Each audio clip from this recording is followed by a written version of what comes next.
Coucou tout le monde, c'est Cindy et voici mon interview Success Story sur Au Féminin. Je m'appelle Cindy, j'ai 23 ans et je suis chanteuse. Sur YouTube, on est 70 000 puisque j'ai refait ma chaîne.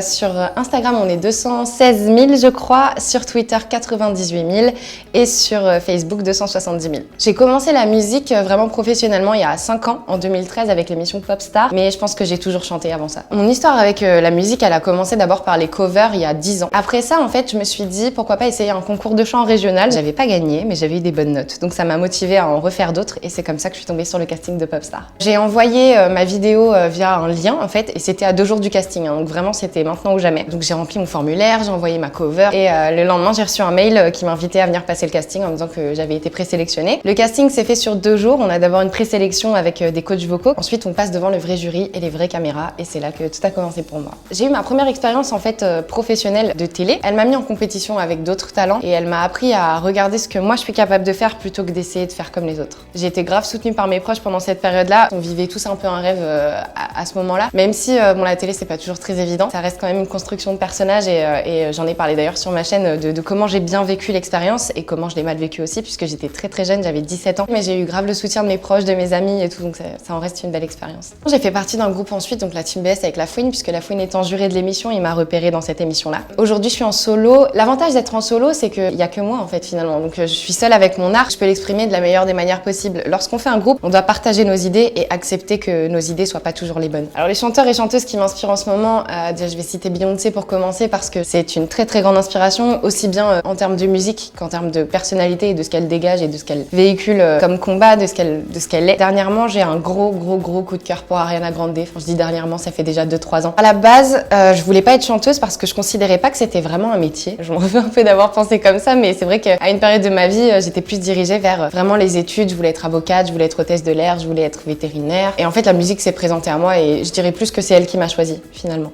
J'ai décidé de me lancer sur YouTube en début d'année, déjà pour 2 raisons. La première, c'est qu'à la base, j'avais une chaîne Vevo qui est restée à ma maison de disque lorsque je l'ai quittée. Et du coup, j'avais plus vraiment d'endroit où poster mes musiques. Donc, j'ai décidé de refaire une chaîne sur laquelle j'ai posté mes musiques également. Et puis, j'ai eu envie aussi de parler aux gens, de leur expliquer comment ça fonctionne un peu, les coulisses de ce métier-là, qu'est-ce qui se passe derrière, de ma position de jeune femme qui a tout quitté pour venir à Paris et faire ce dont elle rêve. Alors, YouTube m'apporte en plus un espace de parole que j'ai sur les réseaux sociaux, mais que j'ai pas spécialement dans mes musiques. Un titre, ça dure 3 minutes et en 3 minutes, en plus, faut faire des rimes. Enfin, moi, je suis très attachée à l'écriture. Sur YouTube, je peux juste parler et raconter et j'aime beaucoup ça. Donc, j'ai fait récemment des Scene Days sur ma chaîne.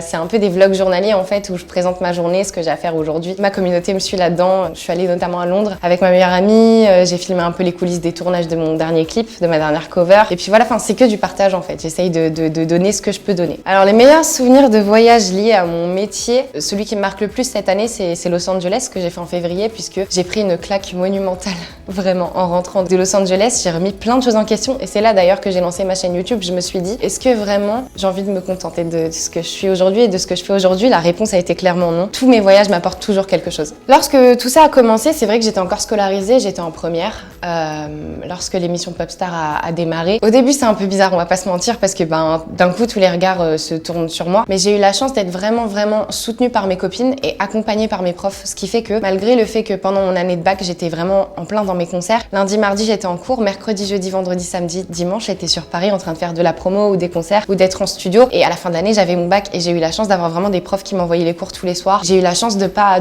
passer par le harcèlement à cette période-là de ma vie, bien au contraire. Comment aujourd'hui je gère ma popularité sur les réseaux sociaux? C'est pas tous les jours très facile, on va pas se mentir, puisque il faut quand même se dire que c'est un métier où on est un peu centré sur nous-mêmes, puisque tout ce qu'on donne, c'est nous en fait. Il y a des périodes en fait, faut vraiment prendre du recul, faut être capable d'éteindre son téléphone et de lâcher un peu cette pression que je peux mettre. À côté de ça, ça nous rattrape aussi dans la rue, puisque on se fait reconnaître. Après, c'est toujours des beaux moments d'échange. Je le vis bien en fait, puisque je suis capable de décrocher. Les critiques négatives, comment j'y fais face? Alors ça dépend. En fait, il y a des critiques négatives sur lesquelles je peux vraiment me baser pour me remettre en question. Maintenant, ça fait 5 ans que je les mange et je les ai eues de manière très violente au début, puisque j'étais quand même la seule fille dans un groupe de rap, donc je peux vous dire que ça a pas tous les jours été très rose. Dès que j'ai un doute, j'hésite pas à appeler mes meilleurs amis ou ma mère pour leur dire est-ce que là tu trouves que ce qu'on m'a dit c'est justifié ou pas. Ça me touche pas plus que ça en fait, je me protège beaucoup des réseaux sociaux. Bloquer certains profils, moi j'hésite pas à le faire. Mon bonheur et ma santé mentale passent avant tout le reste. Un conseil à donner à quelqu'un qui voudrait se lancer dans la musique, déjà je te souhaite bon courage, vraiment, parce qu'il en faut jamais lâcher. Si tu penses que t'es capable de ça, si toi tu crois en ton projet, c'est bon. Et ne laisse personne te dire que tu n'es pas capable ou que tu n'es pas assez, c'est faux. Mon plus grand rêve à moi, ce serait la carrière à l'international. C'est ce que j'essaye de travailler aujourd'hui. J'aimerais faire le tour du monde avec ma musique et mes mots. J'ai repris un peu les covers histoire d'agrandir un peu ma communauté. Je suis en train de commencer à écrire mes premiers textes en anglais et je vais souvent sur Londres pour des projets dont je vous parlerai très vite, j'espère. Je voudrais vraiment remercier du fond du cœur ma communauté qui est vraiment incroyable. Toujours présent, que ce soit dans les bons comme dans les mauvais moments. Merci à tous de m'avoir regardé. Vous pouvez me retrouver donc principalement sur ma chaîne YouTube, c'est Cindy tout court. Et pour les réseaux sociaux, rejoignez-moi sur Instagram et sur Twitter. Donc Instagram Cindy Off, Twitter Cindy officiel. Cindy avec un S, comme salade.